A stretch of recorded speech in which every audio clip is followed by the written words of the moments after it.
Now comes a bit of an issue, because Matthew says there met him 2 possessed with devils coming out of the tombs, exceeding fierce, so that no man might pass that way. Behold, they cried, saying, What have we to do with you, Jesus? Obviously, there's more than just one, according to Matthew.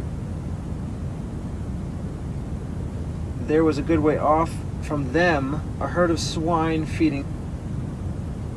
So no mention here about any other words from them. No explanation of how strong they are. No name. Jesus doesn't talk to them except to say, go. There's much more explanation in Mark. Mark says, there met him out of the tombs a man with an unclean spirit, who had his dwelling among the tombs, and no man could bind him, no, not with chains, because that he had been often bound with fetters and chains, and the chains had been plucked asunder by him, and the fetters broken in pieces, neither could any man tame him. And always, night and day, he was in the mountains and in the tombs, crying, cutting himself with stones. But when he saw Jesus, so many times, very clear, only one in Mark, or at least they only mention one. What have I to do with you, Son of the Most High God? I adjure you by God that you torment me not. And he said to them, Come out of the man, you unclean spirit. And he asked them, What is your name? I always had a bit of a problem with this. Why does Jesus first say, Come out of this man, you unclean spirit, and then, before he forces them out, he asks them another question, what's your name? Why wouldn't he ask them the name, get the response, then tell them, get out? If he's going to say get out, and yet still go on to a conversation, would that mean that they disobeyed? Seems that way for the time. A few verses later, forthwith Jesus gave them leave, and the unclean spirits went out and entered into the swine, and the herd ran violently down a steep place. And they came to Jesus to see him that was possessed with the devil, and had the legion, sitting and clothed in his right mind. However, Jesus allowed him not. He departed, began to publish in the Decapolis how great things Jesus had done for him. So all throughout Mark, it's just one. Luke. They arrived at the Gadarenes, opposite Galilee. When he went forth to land, there met him out of the city a certain man which had devils long time, and wear no clothes, neither abode in any house, but in the tombs. When Jesus saw, he cried out and fell down for him, with loud voice said, What have I to do with you, Jesus, you Son of God Most High? I beseech you, torment me not. For he had commanded the unclean spirit to come out of the man. For oftentimes it had caught him, and he was kept bound with chains and fetters, and he broke the bands, and was driven of the devil into the wilderness. And Jesus spoke to him, saying, What is your name? And he said, Legion. Because many devils, they besought him that he would not come to him. Pretty many swine. And then went the devils out of the man, and entered into the swine. Then came Jesus and found the man of whom the devils departed, sitting at the feet of Jesus, clothed and in his right mind. So there, Luke also only mentions one guy.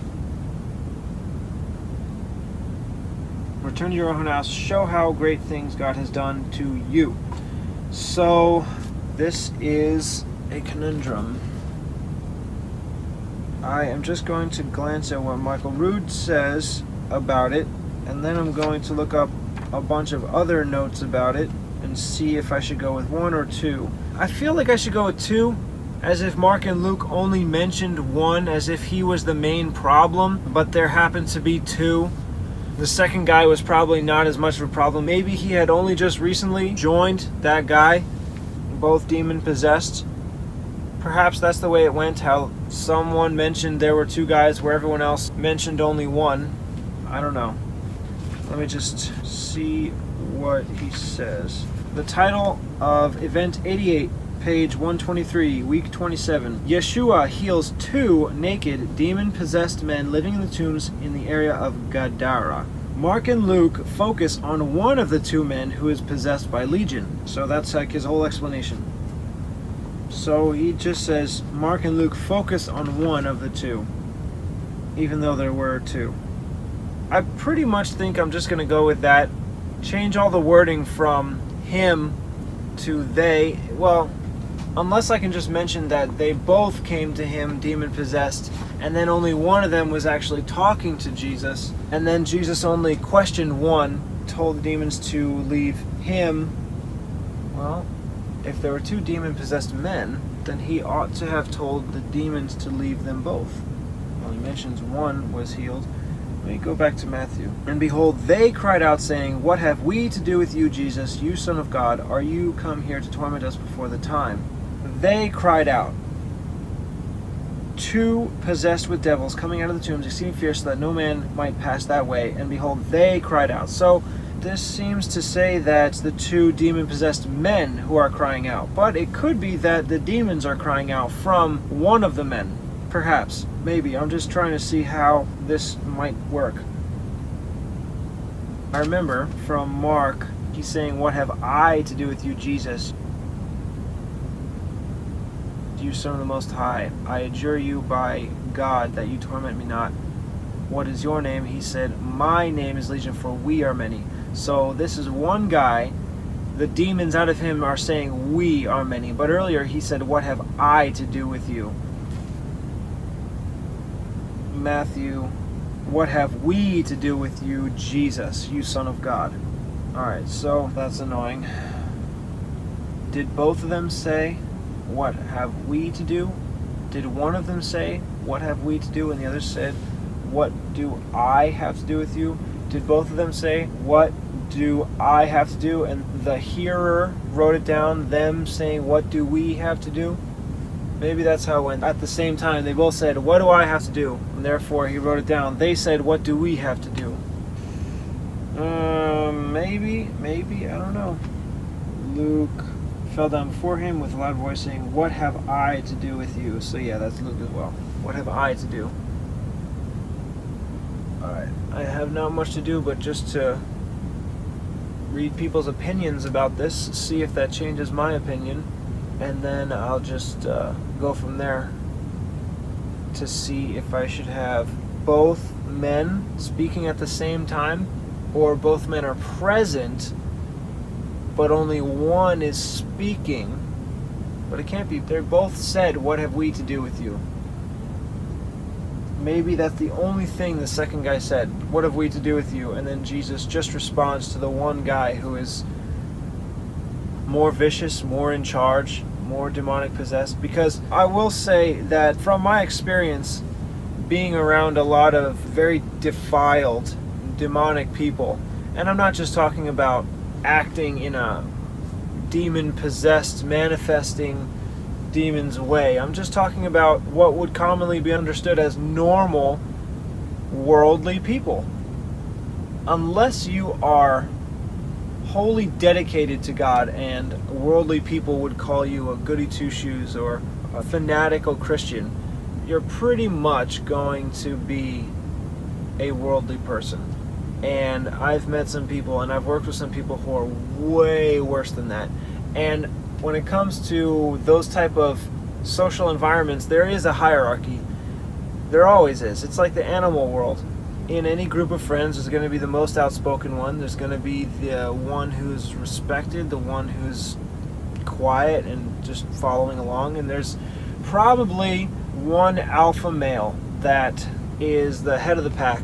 So perhaps this is the situation. In an extremely demonic situation, one was the alpha male, the other was the submissive, or at least just the beta, just the second guy. And that may be why Jesus spoke with him, because he's going to speak to the main problem. He could have spoke to both, but if one of them is more aggressive, this is something I've learned. The way that you respond to bullies and yet still be loving and Christ-like is that you respond to bullies with the level of boldness and courage that is necessary to not cower down. And when you respond to the meek, you stop acting so bold and you become much more loving and kind. You behave based on what is necessary for the time, what is most appropriate. So I can totally see that Jesus, yes, very loving, very kind, spending lots of time with kids. John the Apostle, resting on him during the Last Supper.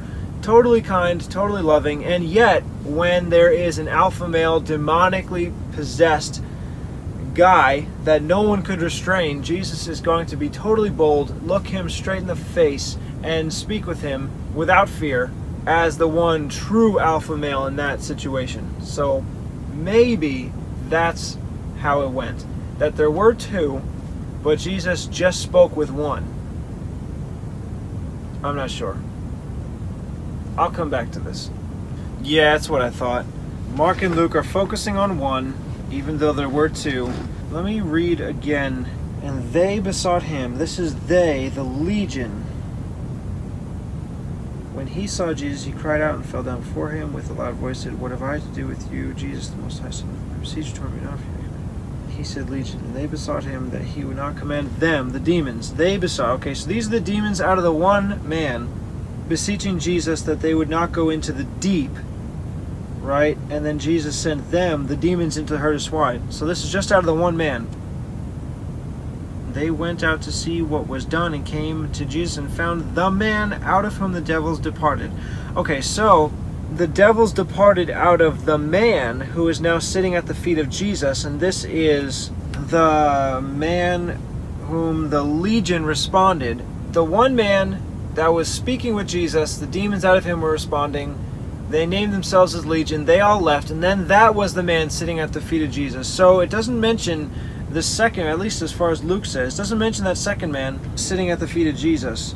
Let me go back to Matthew. So this they cried out saying, "What have we to do with you, Jesus, you son of..." Well, they cried out. That's probably both, because Luke says he cried out, "What have I to do with you?" So they cried. Okay, so they are both there. They both cried out, "What have we, two men, to do with you?" And then, if you cast us out, the devils, these are the devils, verse 31 of Matthew 8, the devils inside of the one man, saying, "If you cast us out, allow us to go away into the herd of swine." Or possibly, somehow that I don't get, the devils are all speaking to Jesus out of both the two men at the same time. Jesus sends all the demons into the swine out of both men, and then, for some reason, only one man stays to sit at the feet of Jesus. Or maybe they're both staying at the feet of Jesus, but everyone still only cares about one man, because the other guy is just so much less of the matter. I don't know, maybe the one guy, I mean, he was sort of famous. Mark focuses on that. A man with an unclean spirit who had his dwelling among the tombs. His dwelling, not his residence, so he's been there for a long time. No man could bind him, no, not with chains, because that he had often bound with fetters and chains, and the chains had been plucked asunder by him, and the fetters broke in pieces, neither could any man tame him. So this one man, at least one of them, is ridiculously strong and famous among the people. When they were come, they went into the herd of swine, and behold, the whole herd of swine ran violently down into a steep place in the sea, and perished in the waters. And they that kept them fled, and went their ways into the city, and told everything. And behold, the whole city came out to meet Jesus, and when they saw him, they besought him that he would depart out of their coasts. Okay, so Matthew has no mention of what happens after Jesus sends the demons out of the possessed one or two men. Not sure. So according to the after effects, all we have to go with is in Mark and Luke, which both focus on only one man, and this is the one man, or possibly both, where the demons are responding from both, saying, "We are legion." I don't know, that seems kind of like a stretch. He had been bound with fetters and chains. So we can't say that Mark is talking, they're both bound with fetters and chains. They're only focusing on one. Matthew, however, says, they cried out. The two men cried out, "What have we to do with you, Jesus, you Son of God? Are you come here to torment us before the time?" The devils, so then I would have to go over to Mark. I could say we. What have we to do with you, you Son of the Most High God? Torment us not. Are you come here to torment us before the time? It said him come out of the man. How am I supposed to reconcile this? Come out of the man. It's just one. What is your name? And he answered, saying, he answered, okay, my name is Legion, for we are many. Matthew, the devils besought him, saying, if you cast us out. Mark besought him, saying, send us in the swine. Okay, so Mark and Matthew agree. The devils, plural, are saying, cast us into the swine. It doesn't say in Matthew that it's one or both that the demons are speaking out of. It just says they.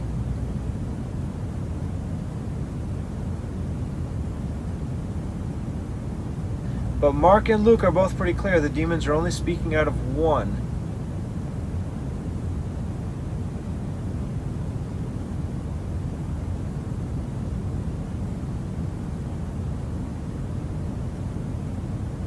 So maybe I should just start out with both of them are there. They both cry out, what have we to do with you, Jesus, Son of God? Are you come here to torment us before the time? And then after that, I could just have no more mention of the other one. Because, well, that's just how it is. There is no more mention of that other guy. There's nothing. In Matthew, it just goes, all the demons are sent into the pigs, and then the city folk are upset.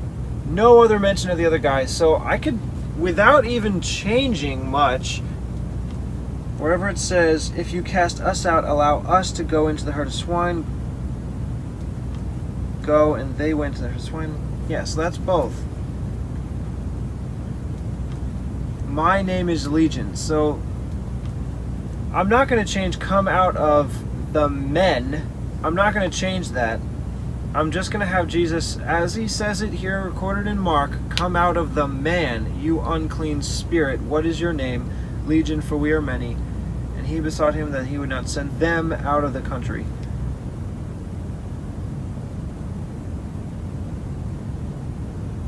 Into the abyss. And when he saw Jesus, he cried out and fell down before him with a loud voice, saying, what have I to do with you? So I could still have, what have we to do with you, Jesus, most high God? Yeah, so I could just go with exactly how it's written. Both men show up, what have we to do with you? And then just follow along with how Mark and Luke say, that Jesus is then speaking with one of them. I don't think it's going to take any changing at all. I'm just going to go right along with how it says.